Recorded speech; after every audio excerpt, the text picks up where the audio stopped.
가장 중요한 순간, 꼭 해야 할 말이 있을 때 갑자기 목이 조여들고 목소리가 사라져버린 경험 있으신가요?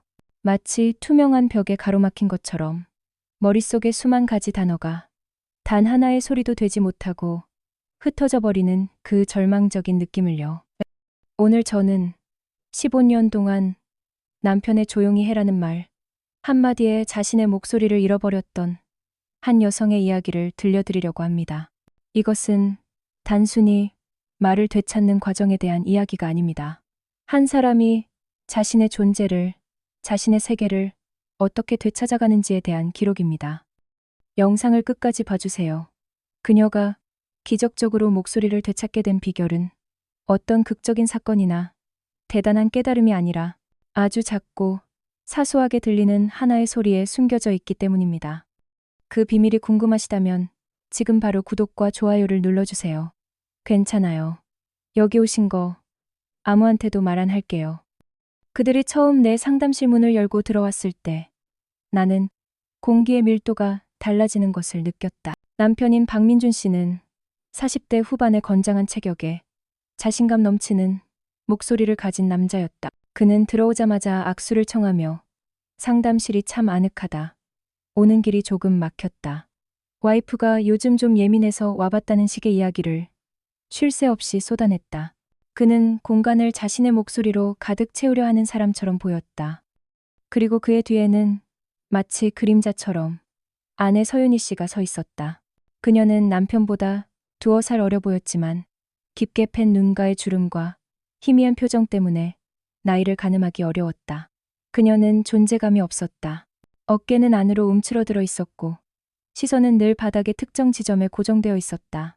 마치 세상의 모든 소음으로부터 자신을 보호하려는 듯 보이지 않는 막을 두르고 있는 것 같았다. 앉으시죠. 내가 소파를 가리키자 민준 씨는 익숙하게 아내의 팔을 이끌어 자신 옆에 앉혔다. 그 손길은 부드러운 듯 보였지만 그 안에는 미세한 통제력이 담겨 있었다. 윤희 씨는 인형처럼 이끌려 와 소파 끝에 걸터 앉았다. 그녀의 몸은 소파에 완전히 기대지 못하고 금방이라도 튕겨 나갈 것처럼 위태롭게 긴장해 있었다.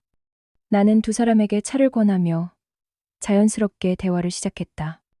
오늘 두 분이 함께 오시기까지 쉽지 않은 결정이셨을 것 같습니다. 어떤 어려움이 있으신지 편하게 말씀해 주시겠어요? 내 질문의 대상은 명백히 두 사람이었지만 대답은 언제나 민준 씨의 몫이었다. 아, 네, 박사님. 사실 별건 아니고요. 이 사람이 말을 안 합니다. 그는 말을 안 한다는 부분을 강조하며 윤희 씨를 힐끗 쳐다봤다. 그 시선에는 애정과 걱정보다는 이해할 수 없는 대상을 향한 미미한 짜증이 섞여 있었다. 결혼하고 한 15년 됐는데 원래도 과묵한 편이긴 했어요. 근데 요즘은 정도가 심합니다. 제가 뭘 물어봐도 대답을 안 하고 그냥 고개만 끄덕이거나 저어요. 처음엔 삐졌나 화났나 했는데 이젠 그게 아니란 걸 알겠어요. 그냥 목소리 내는 법을 잊어버린 사람 같아요. 답답해 미치겠습니다. 집안이 꼭 절간 같아요. 그가 말을 하는 동안 나는 윤희 씨를 관찰했다. 그녀는 남편의 말에 어떤 반응도 보이지 않았다. 그저 두 손을 무릎 위에서 꼼지락거릴 뿐이었다. 하지만 나는 그녀의 호흡을 보고 있었다. 그녀의 숨은 매우 얕고 불규칙했다. 가슴이 거의 오르내리지 않았고 마치 숨 쉬는 것조차 누군가의 허락을 받아야 하는 것처럼 조심스러웠다. 그녀의 몸이 하나의 거대한 지도라면 그 위에는 억압과 두려움이라는 지명이 선명하게 새겨져 있었다. 나는 시선을 부드럽게 윤희 씨에게로 옮겼다. 윤희 씨, 남편분 말씀처럼 요즘 말씀하시는 게 힘드신가요? 모두의 시선이 그녀에게 쏠렸다. 그녀의 어깨가 더욱 움츠러들었다. 그녀는 입술을 달싹였다. 무언가 말하려는 듯 아주 작은 소리를 내기 위해 애쓰는 모습이 역력했다. 하지만 그녀의 목에서 나온 것은 의미 있는 단어가 아니었다. 흡하는, 숨이 막히는 소리. 그리고는 이내 고개를 숙여버렸다. 실패했다는 좌절감이 그녀의 작은 몸 전체를 짓누르는 듯했다. 민준 씨가 기다렸다는 듯이 끼어들었다. 보세요, 박사님. 저런다니까요. 일부러 저러는 건지, 정말 말을 못하는 건지. 병원에 가서 성대 검사도 다 해봤습니다. 아무 이상 없대요. 의사 말이 이건 심리적인 문제일 거라고. 그래서 여기까지 오게 된 겁니다. 그의 말은 나는 할 만큼 했다는 자기 변호처럼 들렸다. 나는 그의 말을 막지 않고 끝까지 들었다. 그리고 다시 유니 씨에게 집중했다. 그녀가 말을 하려 할 때 나는 그녀의 목 주변 근육이 순간적으로 경직되는 것을 포착했다. 마치 보이지 않는 손이 그녀의 목을 꽉 조르는 것 같았다. 이것은 단순한 침묵이 아니었다. 이것은 소실된 목소리, 즉 시민성 실어증의 전형적인 모습이었다. 마음의 상처가 신체의 기능을 마비시킨 것이다. 첫 상담은 그렇게 끝났다. 민준 씨는 여전히 답답함을 토로했고 유니 씨는 단 한마디도 하지 못한 채 상담실을 나섰다. 하지만 나는 희망을 보았다. 그녀가 말을 하려고 시도했다는 것, 그 짧은 순간의 투쟁. 그것은 그녀 안에 아직 꺼지지 않은 불씨가 남아있다는 증거였다. 그녀는 목소리를 되찾고 싶어 했다. 두 번째 상담부터 나는 민준 씨에게 잠시 대기실에서 기다려달라고 부탁했다. 유니 씨와 나 단둘만의 시간이 필요했다. 나는 그녀에게 말하라고 강요하지 않았다. 대신 작은 스케치북과 연필을 건넸다. 유니 씨, 말로 하기 힘든 건 글로 써도 괜찮아요. 아니면 그림을 그려도 좋고요. 아무것도 하지 않고 그냥 앉아만 있어도 괜찮습니다. 이 공간은 온전히 유니 씨를 위한 곳이니까요.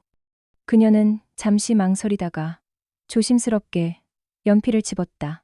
그리고 한참을 망설인 끝에 스케치북에 무언가를 그리기 시작했다. 그것은 사람이었다. 그런데 얼굴에 입이 없었다.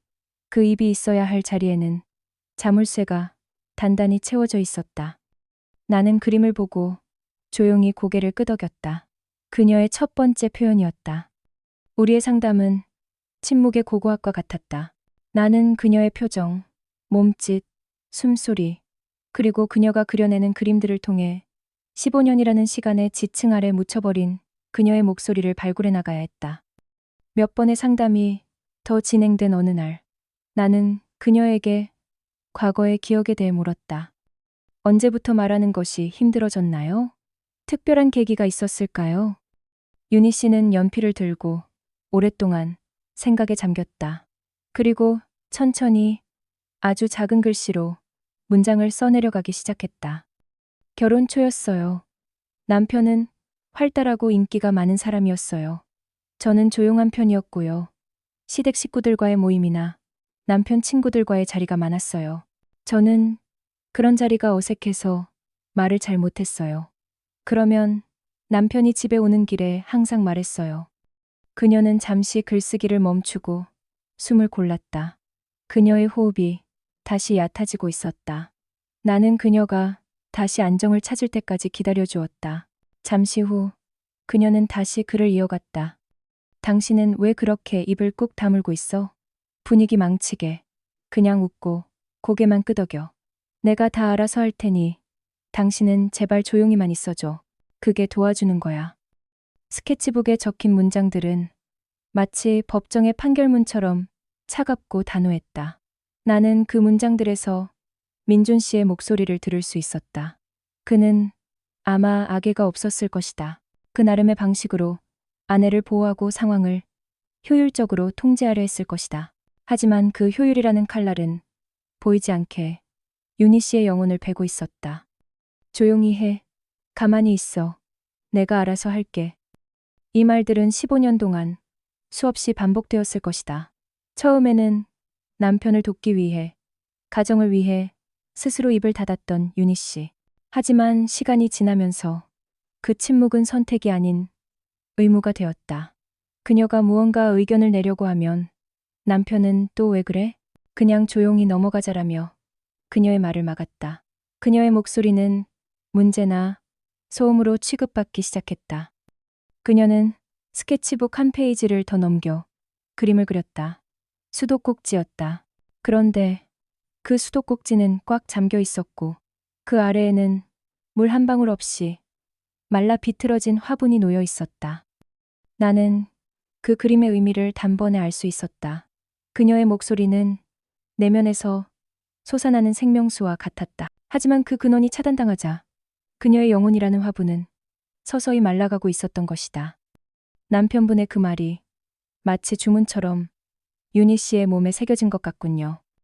내가 조용히 말하자 그녀는 처음으로 내 눈을 마주 보았다. 그리고 아주 천천히 고개를 끄덕였다. 그녀의 눈에 엷은 물기가 고였다. 그것은 슬픔이기도 했고 자신의 고통을 이해받았다는 안도감이기도 했다. 우리는 그날 중요한 발견을 했다. 윤희 씨가 말을 하려고 할 때 목이 조이는 현상은 단순히 심리적인 위축이 아니었다.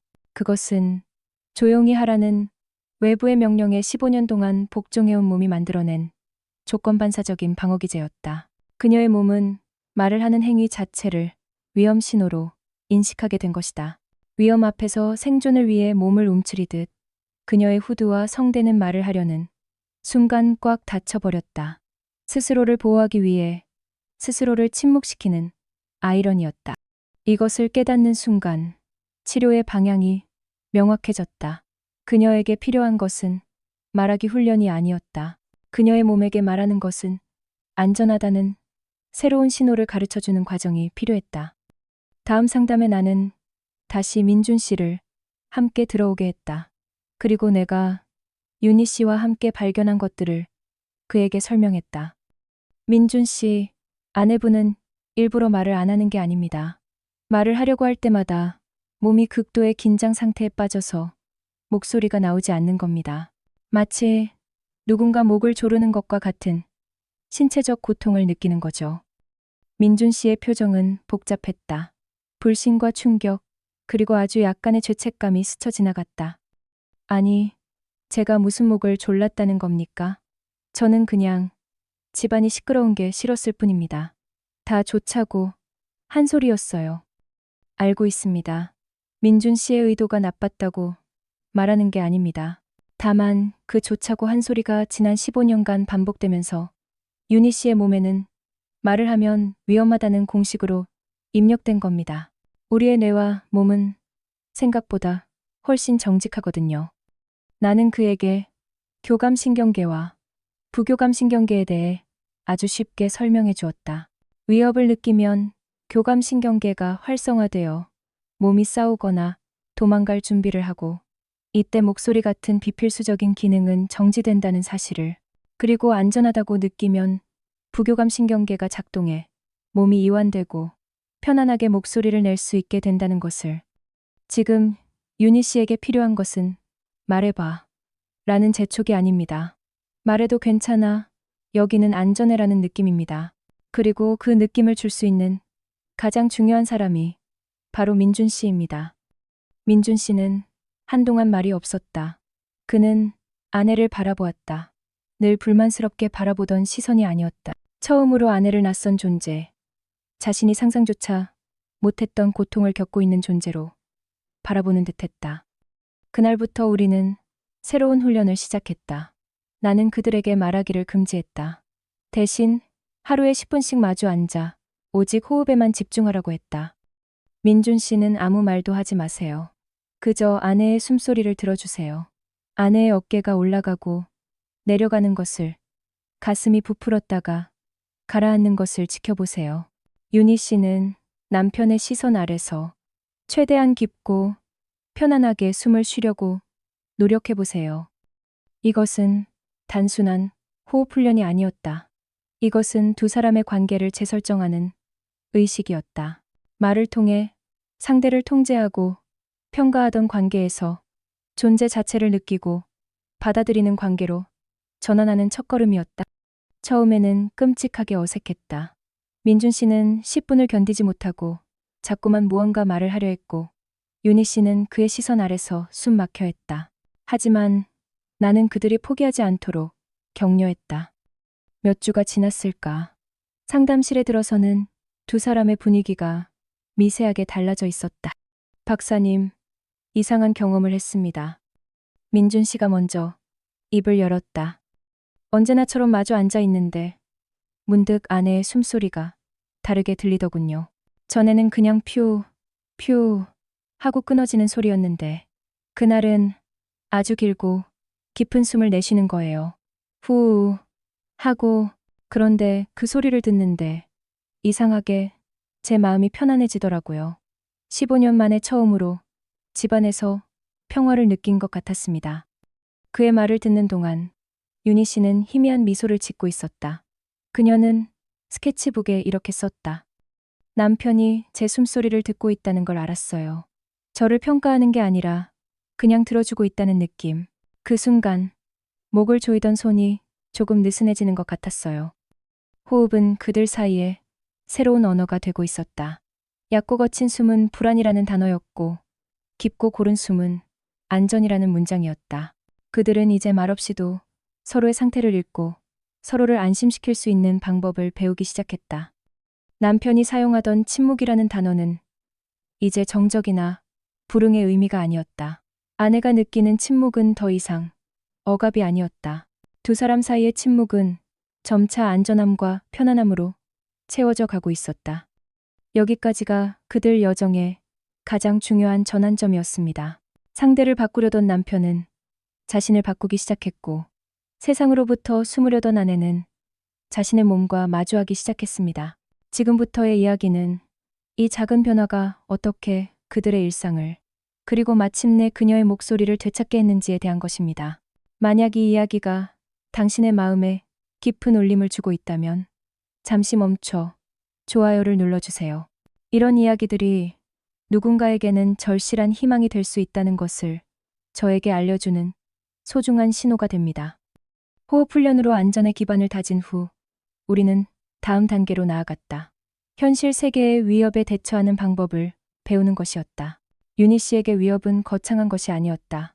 시끄러운 텔레비전 소리, 갑자기 울리는 초인종, 예상치 못한 손님의 방문 같은 일상적인 자극들이었다. TV에서 사람들이 큰 소리로 싸우는 장면만 나와도 갑자기 숨이 멎는 것 같아요. 심장이 발끝까지 떨어지는 기분이에요. 윤희 씨는 스케치북에 그렇게 썼다. 그녀의 몸은 여전히 큰 소리나 갑작스러운 변화를 공격으로 받아들이고 있었다. 나는 부부에게 안전 신호를 만들자고 제안했다. 윤희 씨가 불안을 느낄 때 말 대신 사용할 수 있는 둘만의 비밀 신호였다. 몇 가지 아이디어 끝에 그들은 두 가지 신호를 정했다. 첫 번째는 남편의 손등을 가볍게 두 번 두드리는 것이었다. 이것은 나 지금 좀 힘들어. 도움이 필요해라는 의미였다. 두 번째는 남편이 윤희 씨의 어깨를 지그시 감싸 안는 것이었다. 이것은 내가 옆에 있어. 괜찮아. 안전해라는 남편의 대답이었다. 그들은 이 신호를 일상에서 연습하기 시작했다. 어느 주말 거실에서 함께 TV를 보고 있었다고 한다. 예능 프로그램에서 출연자들이 과장되게 웃고 소리치는 장면이 나왔다. 민준 씨는 옆에 앉은 아내의 호흡이 순간적으로 가빠지는 것을 느꼈다. 과거의 그였다면 저게 뭐가 무섭다고 그래 라며 핀잔을 주었을 것이다. 하지만 이제 그는 달랐다. 그는 아내의 반응을 예민함이 아닌 신호로 읽었다. 바로 그때 윤희 씨의 손가락이 그의 손등을 톡톡 두드렸다. 나 힘들어. 민준 씨는 말없이 리모컨을 들어 TV 소리를 줄였다. 그리고는 자연스럽게 팔을 뻗어 아내의 어깨를 감쌌다. 괜찮아. 내가 있잖아. 윤희 씨는 그의 품 안에서 천천히 깊은 숨을 내쉬었다. 몇 분 후 그녀의 호흡은 다시 안정을 되찾았다. 이 작은 성공은 부부에게 엄청난 자신감을 주었다. 윤희 씨는 더 이상 예측 불가능한 세상 앞에서 속수무책으로 당하지만은 않았다. 그녀에게는 이제 자신을 보호할 수 있는 신호가 있었다. 민준 씨는 아내의 불안을 해결해줘야 한다는 부담감에서 벗어날 수 있었다. 그는 그저 아내의 신호에 반응하고 든든한 안전기지가 되어주기만 하면 되었다. 가장 큰 변화는 명절의 시댁을 방문했을 때 일어났다. 명절은 윤희 씨에게 가장 큰 전쟁터였다. 쉴 새 없이 오가는 대화, 모두가 즐거워야 한다는 압박감, 새아기는 왜 이렇게 말이 없니? 라는 친척들의 무심한 질문들. 출발하기 전 윤희 씨는 극도의 불안 증세를 보였다. 그녀는 스케치북에 가기 싫어, 도망치고 싶어라고 휘갈겼었다. 민준 씨는 아내의 손을 잡고 말했다. 여보, 이번에는 다를 거야. 당신은 아무것도 안 해도 돼. 그냥 내 옆에만 있어. 힘들면 바로 신호를 줘. 내가 다 알아서 할게. 예전에도 그는 비슷한 말을 했었다. 내가 다 알아서 할 테니 당신은 조용히 있어. 하지만 그때의 말과 지금의 말은 그 결이 완전히 달랐다. 예전의 말은 통제였지만 지금의 말은 보호였다. 시댁에 도착하자마지 아니나 다를까 친척 한 분이 윤희 씨에게 말을 걸었다. 어머, 새아기. 그동안 말을 배웠나 모르겠네. 하하. 분위기가 순간 싸늘해졌다. 윤희 씨의 얼굴이 하얗게 질렸다. 그녀의 손이 파르르 떨리며 민준 씨의 손등을 필사적으로 두드렸다. 그 순간 민준 씨가 웃으며 앞으로 나섰다. 고모, 제 아내가 요즘 조용한 명상에 푹 빠져서요. 말 대신 마음으로 대화하는 법을 수련 중이랍니다. 저희 부부는 요즘 눈빛만 봐도 다 통하거든요. 부럽죠? 그는 유머러스하게 상황을 넘기면서 동시에 아내의 침묵을 결함이 아닌 특별함으로 포장해 주었다. 그리고는 윤희 씨의 어깨를 힘주어 감싸 안았다. 내가 막아주고 있어. 그날 윤희 씨는 단 한마디도 하지 않았다. 하지만 그녀는 도망치지 않았다. 그녀는 남편 옆에서 자신에게 쏟아지는 시선과 말들을 견뎌냈다. 남편이라는 든든한 방패 뒤에서 그녀는 처음으로 명절이라는 전쟁터에서 살아남았다. 그날 밤 집으로 돌아오는 차 안에서 윤희 씨는 창밖을 보며 조용히 눈물을 흘렸다. 그리고는 남편의 손바닥에 손가락으로 글씨를 썼다. 고마워. 변하는 소리 없이 그러나 확실하게 찾아오고 있었다. 윤희 씨의 어깨는 조금씩 펴졌고 바닥에 고정되었던 시선은 이제 정면을 향하는 일이 잦아졌다. 그녀는 여전히 말을 하지는 않았지만 그녀의 존재감은 날이 갈수록 선명해졌다. 그녀의 침묵은 더 이상 공허하거나 위축된 것이 아니었다. 그것은 고요하고 단단한 힘을 가진 침묵이었다. 그녀는 다시 그림을 그리기 시작했다. 예전처럼 입에 자물쇠가 채워진 사람이 아니었다. 이제 그녀의 스케치북에는 햇살이 가득한 창가, 풍성한 잎을 가진 나무, 자유롭게 날아다니는 새들이 그려졌다. 그녀는 자신의 내면, 세계를 색과 형태로 표현하며 잃어버렸던 자신만의 언어를 되찾아가고 있었다. 그러던 어느 가을날 오후였다. 그날은 부부가 함께 상담해 오는 날이 아니었다. 민준 씨에게서 다급한 목소리로 전화가 걸려왔다. 박사님, 지금 바로 와주실 수 있습니까? 아니, 그냥 들어보세요. 놀라지 마시고요. 수화기 너머로 민준 씨의 흥분된 숨소리가 들려왔다. 나는 무슨 일이냐고 물었다. 잠시 정적이 흐른 뒤 민준 씨가 말했다. 아내가 말을 했어요. 나는 숨을 죽였다. 그날 오후 부부는 거실 소파에 나란히 앉아 있었다고 한다. 특별한 무언가를 하고 있지는 않았다. 민준 씨는 신문을 보고 있었고 윤희 씨는 창밖의 감나무를 물끄러미 바라보고 있었다. 며칠간 내린 가을비가 그치고 햇살이 눈부시게 쏟아지는 오후였다. 창밖의 감나무에는 주홍빛 감들이 탐스럽게 익어가고 있었다. 그 풍경을 보던 민준 씨가 무심코 혼잣말처럼 중얼거렸다. 감이 참 예쁘게도 익었네. 그는 어떤 대답도 기대하지 않았다. 늘 그랬던 것처럼 그 말은 허공에 흩어질 것이라고 생각했다. 그런데 그 순간 아주 작고 조금은 낯선 목소리가 들려왔다. 응, 예쁘다. 민준 씨는 자신의 귀를 의심했다. 그는 천천히 고개를 돌려 아내를 바라보았다. 윤희 씨는 여전히 창밖을 보고 있었다. 방금 말을 한 사람이 자신이라는 사실조차 인지하지 못하는 듯한 평온한 표정이었다. 그녀의 목소리였다. 15년 만에 처음 듣는 그녀의 자발적인 목소리. 아주 작고 오래 사용하지 않아 조금은 잠겨 있었지만 분명하고 따뜻한 음색이었다. 민준 씨는 아무 말도 할 수 없었다. 그는 그저 아내의 옆모습을 바라보았다. 가슴속에서 뜨거운 무언가가 울컥 하고 솟구쳤다. 기쁨이었지만 동시에 미안함과 회한이 섞인 감정이었다. 그는 아내에게 달려가 껴안고 싶었고 왜 이제야 말을 했냐고 묻고 싶었고 미안하다고 수백 번 말하고 싶었다. 하지만 그는 아무것도 하지 않았다. 그 순간 그는 지난 몇 달간의 상담을 통해 배운 가장 중요한 것을 떠올렸다. 안전. 아내의 목소리가 돌아온 것은 자신이 재촉하거나 강요해서가 아니었다. 그녀가 가장 편안하고 가장 안전하다고 느끼는 바로 그 순간 다쳤던 샘물이 저절로 터져 나온 것이었다. 만약 자신이 여기서 호들갑을 떨거나 과한 반응을 보인다면 그 샘물은 다시 겁을 먹고 숨어버릴지도 몰랐다. 그는 조용히 신문을 내려놓았다. 그리고는 아내의 손을 가만히 잡았다. 윤희 씨가 그제야 고개를 돌려 그를 보았다. 그녀의 눈이 약간 커져 있었다. 아마도 자신이 방금 말을 했다는 사실을 깨달은 것 같았다. 그녀의 얼굴에 당혹감과 두려움이 스치는가 싶더니 남편의 눈을 보고는 이내 평온을 되찾았다.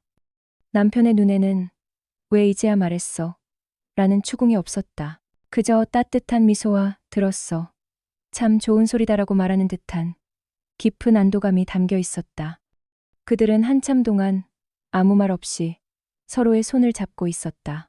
거실을 채운 것은 어색한 침묵이 아니었다. 15년의 세월을 뛰어넘어 마침내 서로에게 닿은 두 마음이 만들어내는 충만한 고요함이었다. 그날의 상담에서 윤희 씨는 그 한마디 이후로 다시 말을 하지는 않았다. 하지만 그녀는 스케치북에 이렇게 썼다. 나도 모르게 말이 나왔어요. 그냥 감이 정말 예뻤거든요. 목이 하나도 아프지 않았어요. 그녀의 첫마디는 사랑해나 고마워 같은 거창한 단어가 아니었다. 응, 예쁘다라는 세상을 향한 순수한 감탄이었다. 그것은 그녀의 목소리가 누군가를 위한 반응이 아니라 온전히 그녀 자신에게서 비롯된 표현으로 되돌아왔음을 의미하는 가장 완벽한 첫마디였다.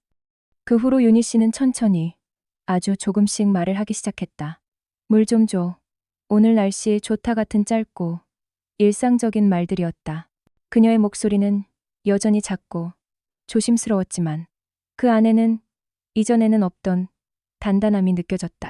그녀는 수다스러운 사람이 되지는 않았다. 앞으로도 그럴 것이다. 그것이 그녀의 본성이니까. 하지만 이제 그녀는 필요할 때 자신의 생각을 말하는 것을 두려워하지 않았다.